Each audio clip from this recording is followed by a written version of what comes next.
നമസ്കാരം. രാഹുൽ മാങ്കൂട്ടത്തിൽ എന്ന യുവ രാഷ്ട്രീയ പ്രവർത്തകനെ ഹൃദയത്തോടെ ചേർത്ത് നിർത്തുന്ന ഒരു വലിയ ജനവിഭാഗം വളരെ ആവേശത്തോടെ അയാളുടെ തിരിച്ചുവരവിന് വേണ്ടിയിട്ട് ഇപ്പോൾ കാത്തിരിക്കുന്നുണ്ട്.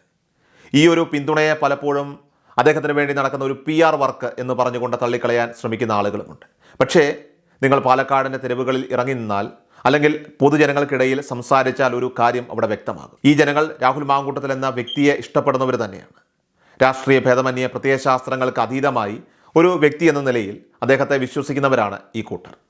ഈ കേസുമായി ബന്ധപ്പെട്ട് രാഷ്ട്രീയമായ ഗൂഢാലോചനകൾ നടന്നുവെന്നും രാഷ്ട്രീയ ലാഭങ്ങൾ നേടാൻ വേണ്ടി ഒരു യുവ നേതാവിൻ്റെ ജീവിതം തകർത്തുവെന്നും അവർ ആഴത്തിൽ വിശ്വസിക്കുകയാണ്. അപ്പോൾ സ്വാഭാവികമായിട്ടും അവർ നിരന്തരമായി ഒരു ചോദ്യം ചോദിച്ചേക്കാം: രാഹുൽ മാങ്കൂട്ടത്തിൽ എപ്പോൾ പൊതുമധ്യത്തിൽ വരുമെന്ന്, ഇത്രയും കാലം ഉയർന്ന ആരോപണങ്ങൾക്ക് അദ്ദേഹം മറുപടി നൽകുമോ എന്ന്. അപ്പോൾ ഈ ചോദ്യങ്ങൾ നിരന്തരമായിട്ട് ഉയർന്നതിനിടെയാണ് ഇപ്പോൾ ഒരു സുപ്രധാന വാർത്ത പുറത്തു വന്നിരിക്കുന്നത്. കഴിഞ്ഞ കുറച്ച് ദിവസങ്ങളായി രാഹുൽ മാങ്കൂട്ടത്തിൽ എവിടെയാണ്, അദ്ദേഹം ഒളിവിൽ പോവുകയാണോ എന്ന തരത്തിലുള്ള നിരവധി ചോദ്യങ്ങൾ ഉയർന്ന എല്ലാ ചർച്ചകൾക്കും ഒരു വിരാമമിടുന്ന വാർത്തയാണിത്. അദ്ദേഹത്തിന് മുൻകൂർ ജാമ്യം ലഭിച്ചതിന് ശേഷം വന്ന ഏറ്റവും നിർണായകമായ ഒരു വാർത്താ റിപ്പോർട്ടാണിത്. വിവിധ മാധ്യമ റിപ്പോർട്ട് പ്രകാരം രാഹുൽ മാങ്കൂട്ടത്തിൽ തൻ്റെ ഒളിവ് ജീവിതം അവസാനിപ്പിക്കുകയാണ്. അതായത് ഇന്ന് നടക്കുന്ന തദ്ദേശ സ്വയംഭരണ തെരഞ്ഞെടുപ്പിൽ വോട്ട് രേഖപ്പെടുത്തുന്നതിന് വേണ്ടി അദ്ദേഹം പാലക്കാട് എത്താൻ സാധ്യതയുണ്ട്. പാലക്കാട് നഗരസഭയിലെ കുന്നത്തൂർമേട് സൗത്തിലെ സെൻറ്റ് സെബാസ്റ്റ്യൻ സ്കൂളിലെ ബൂത്ത് നമ്പർ 2 അദ്ദേഹത്തിൻ്റെ വോട്ട്. അദ്ദേഹം താമസിക്കുന്ന ഫ്ലാറ്റ് ആ വാർഡിലാണ് സ്ഥിതി ചെയ്യുന്നത്. ഇതൊരു ചെറിയ കാര്യമല്ല. കാരണം ഇത് രാഹുൽ മാങ്കൂട്ടത്തിൽ MLA ആയതിനു ശേഷമുള്ള ആദ്യത്തെ തദ്ദേശ തിരഞ്ഞെടുപ്പാണ്. നിയമപരമായിട്ടുള്ള സാഹചര്യം പരിശോധിച്ചാൽ ഈ തിരിച്ചുവരവ് സാധ്യമാക്കിയത് ബഹുമാനപ്പെട്ട കോടതിയുടെ വിധി തന്നെയാണ്. ബംഗളൂരുവിൽ താമസിക്കുന്ന 23-കാരി നൽകിയ പരാതിയുടെ അടിസ്ഥാനത്തിലാണ് ഈ കേസ് നിലനിൽക്കുന്നത്. എന്നാൽ കർശനമായ ഉപാധികളോടെയാണ് തിരുവനന്തപുരം കോടതി അദ്ദേഹത്തിന് മുൻകൂർ ജാമ്യം അനുവദിച്ചിരിക്കുന്നത്. പ്രിൻസിപ്പൽ ജില്ലാ സെഷൻസ് ജഡ്ജി S നസീറയാണ് ഈ ഹർജി പരിഗണിച്ചത്. ഉത്തരവിലെ ഏറ്റവും പ്രധാനപ്പെട്ട ഭാഗം ഇതാണ്: അദ്ദേഹത്തെ അറസ്റ്റ് ചെയ്യുകയാണെങ്കിൽ പോലും ഉടൻ തന്നെ ജാമ്യത്തിൽ വിട്ടയക്കണമെന്ന് കോടതി വ്യക്തമാക്കിയിട്ടുണ്ട്. ദിവസങ്ങളോളം ഒളിവിൽ കഴിഞ്ഞിരുന്ന രാഹുലിനെ കേരളത്തിലേക്ക്, തൻ്റെ മണ്ഡലത്തിലേക്ക് തിരികെ എത്താൻ നിയമപരമായിട്ടുള്ള തടസ്സങ്ങളൊന്നും തന്നെയില്ല എന്ന് ഇത് വ്യക്തമാക്കുന്നതാണ്. ഹൈക്കോടതി കഴിഞ്ഞ ദിവസം തന്നെ അദ്ദേഹത്തിൻ്റെ അറസ്റ്റ് തടഞ്ഞിരുന്നു.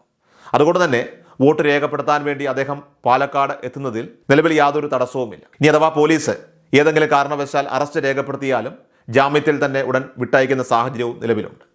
അതുകൊണ്ട് തന്നെ രാഹുലിനെ പിടിച്ചുകെട്ടി കൊണ്ടുപോകുന്ന ആ ഒരു അവസ്ഥ നിലവിലില്ല. ഇനിയുള്ള ചോദ്യം അദ്ദേഹം എത്തുമോ, എത്തിയാൽ എന്ത് സംഭവിക്കുമെന്നതാണ്. അദ്ദേഹം പാലക്കാട് വന്ന് വോട്ട് ചെയ്യുമെന്ന് ചിന്തിക്കാൻ അനുകൂലമായ പല കാരണങ്ങളുണ്ട്. അതിലൊന്ന് നിയമപരമായിട്ടുള്ള തടസ്സങ്ങളില്ല എന്നത് തന്നെയാണ്. പോലീസ് അദ്ദേഹത്തെ കായികമായിട്ട് പിടിച്ചു കൊണ്ടുപോകാൻ പോകുന്നില്ല. രണ്ടാമതായിട്ട് രാഷ്ട്രീയപരമായ ഒരു ബാധ്യത അദ്ദേഹത്തിനുണ്ട്. കോൺഗ്രസിന് വേണ്ടി പ്രവർത്തിക്കുന്ന ആളാണ് താനെന്ന് അദ്ദേഹം സസ്പെൻഷൻ കാലയളവിൽ പോലും പറഞ്ഞിട്ടുണ്ട്. നിലവിൽ പാലക്കാട് നഗരസഭയിൽ കോൺഗ്രസും BJPയും തമ്മിൽ ഒരു ടൈറ്റ് ഫൈറ്റ് നടക്കുകയാണ്. പാലക്കാട് നഗരസഭ BJPയിൽ നിന്ന് തിരിച്ചു പിടിക്കുമെന്നത് അത് രാഹുൽ മാങ്കൂട്ടത്തിൽ അടക്കമുള്ള കോൺഗ്രസ് നേതാക്കളുടെയൊക്കെ തന്നെ പ്രഖ്യാപിത മുദ്രാവാക്യമായിരുന്നു. അദ്ദേഹം MLA ആയി തിരഞ്ഞെടുക്കപ്പെട്ട ശേഷം കോൺഗ്രസ് ആകട്ടെ ഒറ്റക്കെട്ടായി മാധ്യമങ്ങളോട് പറഞ്ഞതും ഈ കാര്യം തന്നെയാണ്.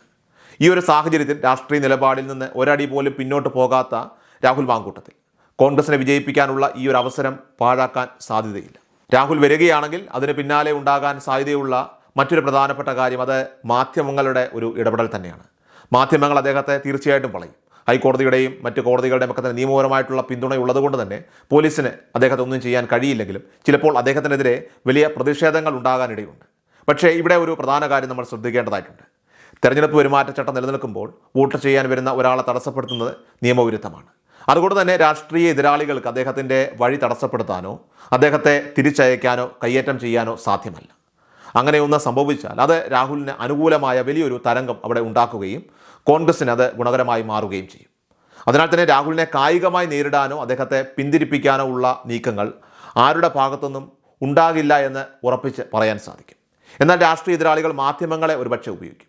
രാഹുലിൻ്റെ വരവിനെ അവർ കുറ്റപ്പെടുത്തും, പരിഹസിക്കും, ഒരുപക്ഷെ അവഹേളിക്കും. അതൊക്കെ ഉണ്ടാവാൻ സാധ്യതയുണ്ട്. പക്ഷേ രാഹുലുമായി നേരിട്ട് ഒരു ഏറ്റുമുട്ടലിനുള്ള ഒരു സാധ്യതയും അവിടെയില്ല. ഇത് രാഹുലിനെ സംബന്ധിച്ചിടത്തോളം എല്ലാം കൊണ്ടും വളരെ അനുകൂലമായിട്ടുള്ളൊരു സാഹചര്യമാണ്. കാരണം അദ്ദേഹത്തിന് വളരെ കൂളായി തന്നെ കൃത്യമായി ഏറ്റവും സുരക്ഷിതമായി മാധ്യമങ്ങളെ കാണാൻ ഇവിടെ സാധിക്കുന്നതാണ്.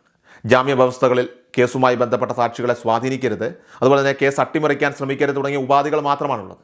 മാധ്യമങ്ങളോട് പ്രതികരിക്കരുത് എന്ന കാര്യം ജാമ്യ ഉപാധിയിൽ എവിടെയും പറഞ്ഞതായിട്ട് കാണുന്നില്ല. അതുകൊണ്ട് തന്നെ അവിടെ വെച്ച് തൻ്റെ ഭാഗം വ്യക്തമാക്കാനുള്ള അവസരം അത് തീർച്ചയായിട്ടും മാങ്കൂട്ടത്തിന് അവിടെ ഉപയോഗിക്കാൻ സാധിക്കും. അങ്ങനെ അദ്ദേഹം മാധ്യമങ്ങളോട് സംസാരിച്ചാൽ അദ്ദേഹം ഉയർത്താൻ പോകുന്ന ഏറ്റവും പ്രധാനപ്പെട്ട ഒരു വിഷയം, ഒരു ചോദ്യം, അത് ഈ കേസിലെ രാഷ്ട്രീയ ഗൂഢാലോചനയായിരിക്കും. അതിലൂടെ ചിലപ്പോൾ പല പേരുകളും പുറത്തു വന്നേക്കാം. തന്നെ വേട്ടയാടിയവർ എങ്ങനെയാണ് ഇത് ചെയ്തതെന്നും താൻ എങ്ങനെയാണ് ചതിക്കപ്പെട്ടതെന്നും അദ്ദേഹം വിശദീകരിക്കും.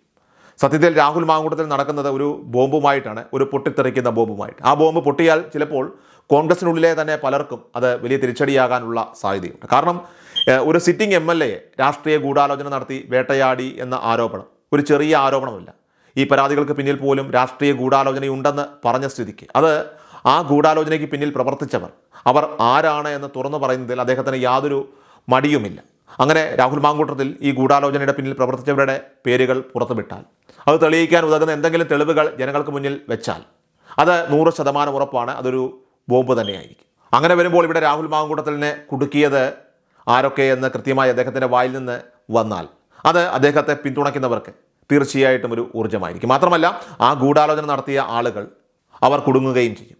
ഈ വിഷയം പരാതിയുമായി ബന്ധപ്പെട്ട അതിജീവിതകളുമായിട്ടല്ല, മറിച്ച് ആ പരാതിക്ക് ശേഷം നടന്ന രാഷ്ട്രീയ ഗൂഢാലോചനകളുമായി ബന്ധപ്പെട്ടത് തന്നെയാണ്. അങ്ങനെ ഒരു ഇടപെടൽ നടന്നാൽ അത് കേരളം ഞെട്ടുന്ന ഒരു സംഭവം തന്നെയായിരിക്കും.